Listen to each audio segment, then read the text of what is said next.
up, book lovers? It is G-Swizz here, and I'm here today to talk about some longer series that are on my TBR.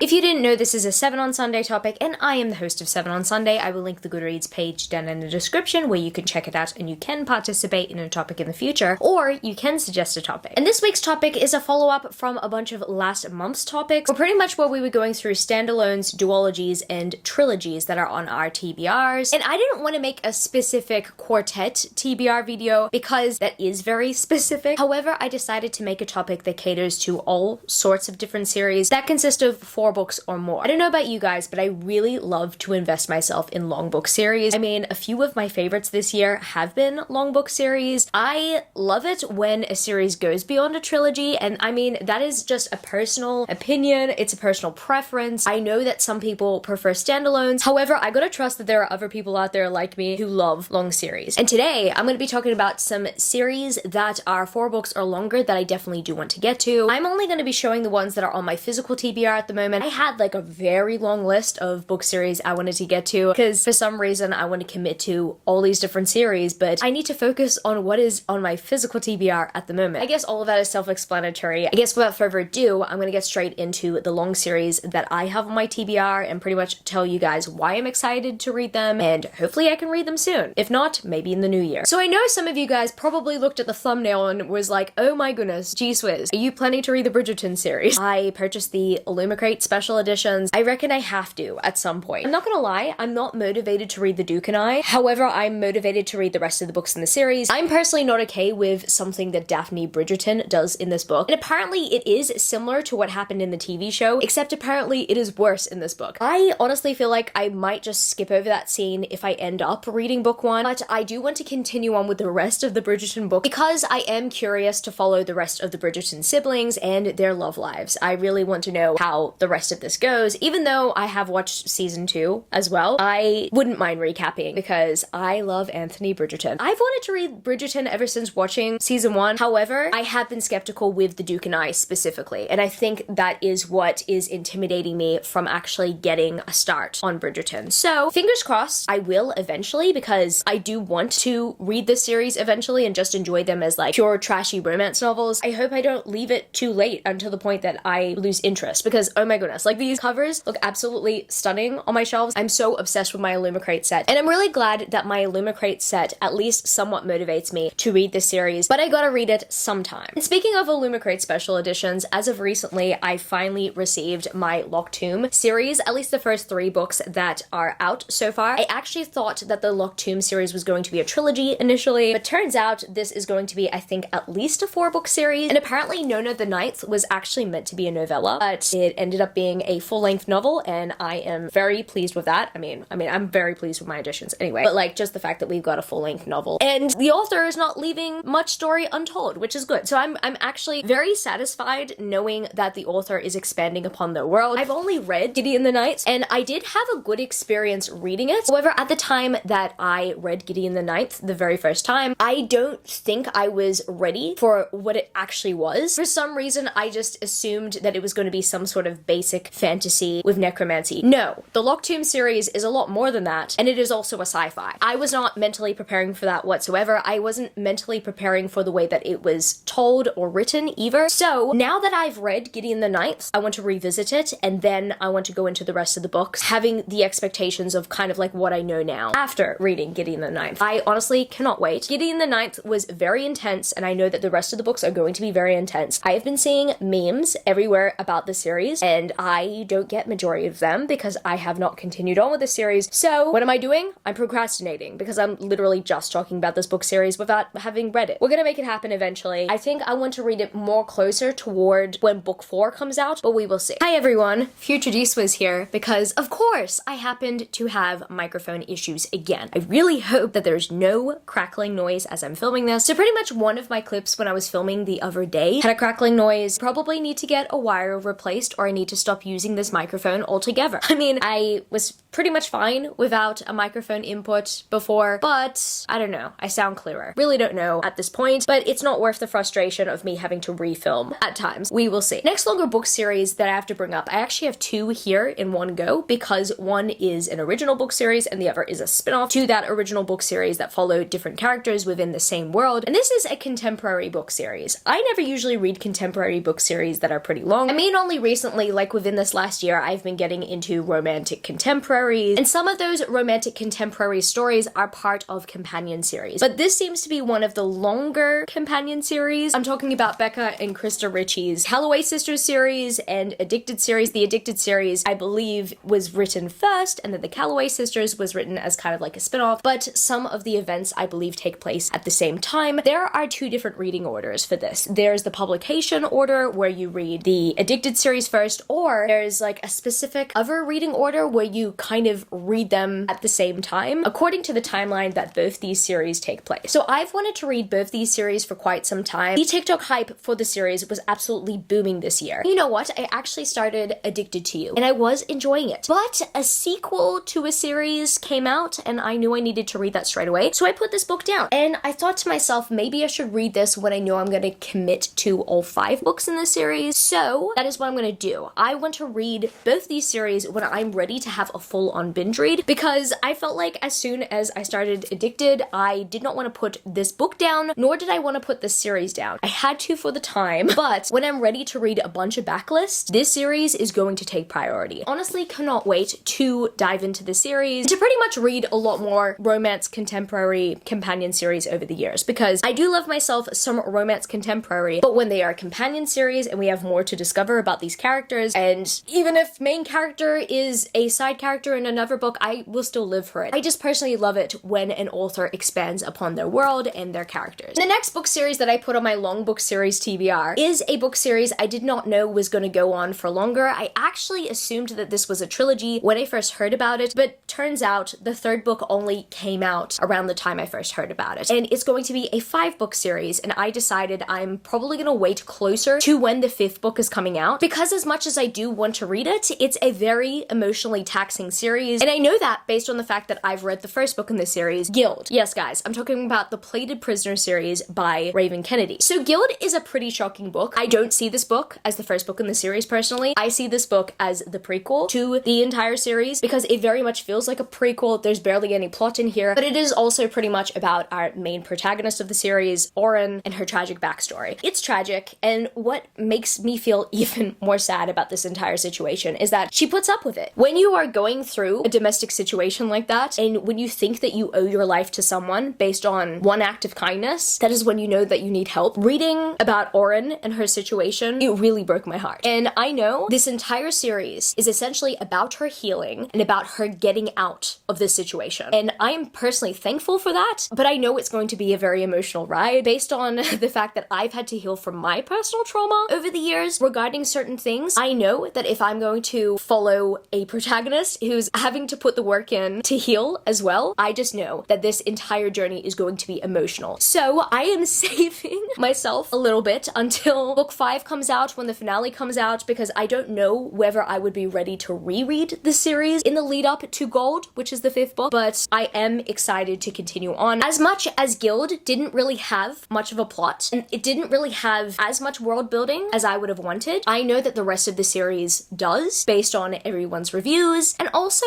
I want to see her happy. I think after experiencing Guild, I genuinely want a happy ending for Oren. I really hope that she gets it. Anyway, back to Past G-Swizz. And another series that I heard is emotionally heavy, but I have absolutely no clue why it's emotionally heavy or why people are essentially getting emotional about the series, is the Savage Land series by Stacey Marie Brown. I've been putting this series off for some time, even though I know I'm going to love it. I know that it's emotionally heavy based on the common reactions that I've been seeing from readers everywhere. It's still very much recommended. Like, everyone is pretty much singing the praises of Savage Lands. I've heard that the romance is good and there's a lot of angst, there's a lot of tension. I hear that the plot is absolutely amazing, but it gets very heated. And so that's why I've been putting this series off. It's also a 6-book commitment. So 6 books, you know, like, I mean, that's a very long commitment. And I just know that with emotionally heavy series, just that comes like so much pressure pressure to be in the right mental state to go into it. If anything, I just know that once I get into it, I might just be consumed by it. I mean, I don't know. Maybe I'm just thinking about my recent experience with the Diviner series. I was just completely immersed in that series. But the thing is, I wasn't ready for that series because no one told me how emotional the Diviners was going to be. No one told me how heavy that book series was going to be. Everyone's telling me about this book series being heavy. So maybe it's just everyone's rave reviews that's intimidating me. Savage Lands is a series that I definitely at least want to complete in the new year. If I don't get to it anytime soon, then okay, that's cool. I still have all the books anyway, but I just know that this is a potential new favorite of mine. I have been putting it off because I don't feel like I'm ready yet. And the next long book series that is currently on my TBR is actually only 4 books, and the books aren't necessarily too thick. I hear about the series being like an excellent slow burn fae romance, and I'm here for it. For some reason,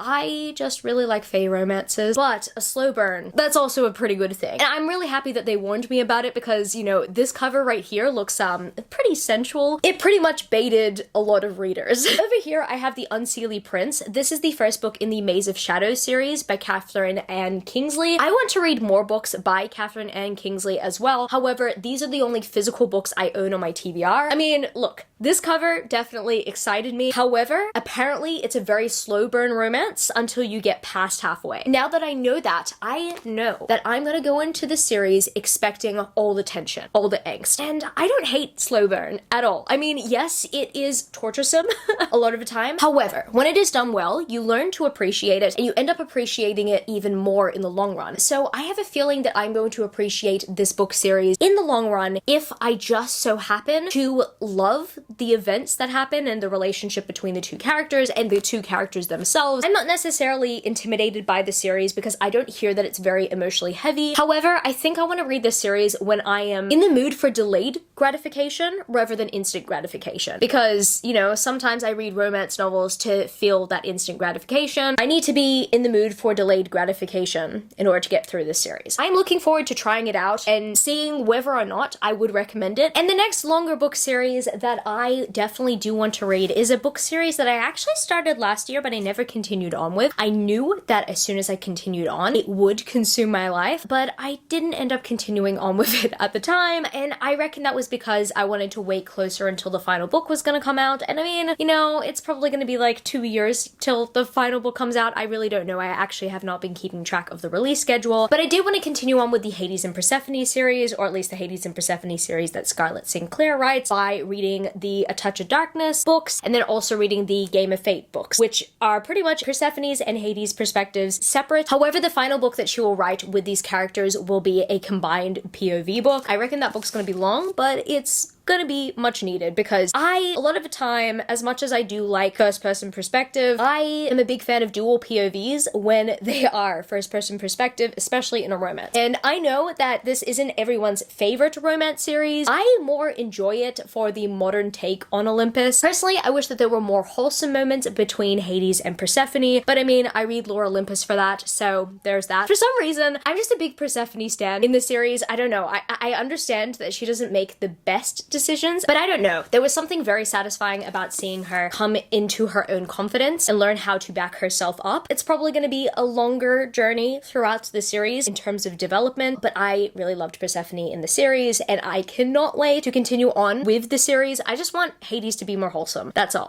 I don't know. I just really want wholesome Hades in my life. But I am still very much looking forward to reading his series and seeing his perspective. And the final books that I'm going to put on my longer series TBR for the moment are actually by the same author, but they are 2 different types of fantasy paranormal romances. One of them being the Demigods of San Francisco, this being a 6-book series that I believe follows one couple, and then the Deliciously Dark Fairy Tale series, which is a 4-book companion series that I believe consists of some fairy tale reimagining. So I first heard about KF Breen actually through this series. I started seeing this series trend on Amazon, and I wondered why. I was very much intrigued by the covers. I think it's because that I I usually, for some reason, am intrigued in a specific type of Kindle Unlimited fantasy romance cover, because for some reason I feel like I might just enjoy books with this cover style if they are successful. I mean, if anything, these covers remind me of the From Blood and Ash series, so I think that's why I was drawn to them. Whereas with the Demigods of San Francisco series, I first heard about the series when I heard that the Arcane Society were doing special editions, and I'm already subscribed to them, so I just pretty much allowed my account to auto-renew. I only have the first 2 books in the series because they're currently getting the cover artist to work on the next 4 books in the series. It is a 6-book series, but I did not know so many people liked the series. I personally never saw anyone hype the Demigods of San Francisco series up before, and I think that's where a lot of people got started with KF Breen's works, but I first heard about them when I saw this trending on my algorithm. And now I have 2 long book series that I want to get to from them, and they technically specialize in a lot of long book series. I've been seeing so many recommended to me ever since I purchased this series here, so I cannot wait to get to both of these. For some reason, the Demigods of San Francisco kind of gives me Mortal Instruments vibes, but if the Mortal Instruments was new adult, I don't know, maybe it's just the urban fantasy aspect. I seriously need to read more urban fantasy because it's getting ridiculous. I'm comparing like every urban fantasy I hear about to the Mortal Instruments series. It's probably because the Mortal Instruments series was one of the first urban fantasy young adult series that contained romance that I read, so that's probably why, but at the very same time, I really need to stop comparing every single one of them to the Mortal Instruments series. However, I've also heard that the Demigods of San Francisco has been compared to Percy Jackson before, but definitely new adult. I mean, that's a very interesting comparison, but I mean, demigods. It makes sense. I love myself some fairy tale reimaginings, especially when they are somewhat steamy. Gotta love it. And I love myself some urban fantasy. So I honestly think I'm gonna have a good time with both of these, and I cannot wait to read KF Breen for the very first time. So I guess it's gonna be it for this video today, book lovers. If you happen to stay to the end of the video, leave me the red heart emoji. And if you happen to enjoy this video, don't forget to give it a thumbs up and subscribe to my channel if you haven't yet already. Join the amazing community of book lovers. And also, I have social medias. I'm at gswizzlebooks on Twitter and Instagram, and I'm also at Goodreads. That's www.goodreads.com/gswizzle. And finally, I'm at TikTok. I'm at gswizzle on TikTok if you want to follow me there for some bookish content. I love you, book lovers, and I will see you later.